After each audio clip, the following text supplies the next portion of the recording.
Those found engaging in vote buying or abusing state resources may face warrantless arrest. The Commission on Elections declared in a resolution yesterday. The COMELEC has issued a resolution number 11104 allowing law enforcement to arrest vote buyers and sellers without a warrant if they are caught in the act. Under the said resolution, it will expand the authority of the Poll Bodies Committee on Contrabigay to monitor vote buying and selling in Election 2025. COMELEC also said that the money or any other goods of value, sample ballots, and any other campaign materials used for vote buying and vote selling shall be immediately seized and taken into custody by the apprehending law enforcement officer.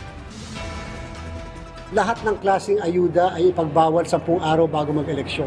Sa kasalukuyan, yung AIX pa lamang ang pinagbabawal 10 araw bago mag-eleksyon. Subalit yung committee na pinangungunahan ni Commissioner Ernesto Ferdinand Maceda ay nagpupursige na lahat ng klase ng ayuda ay ipagbabawal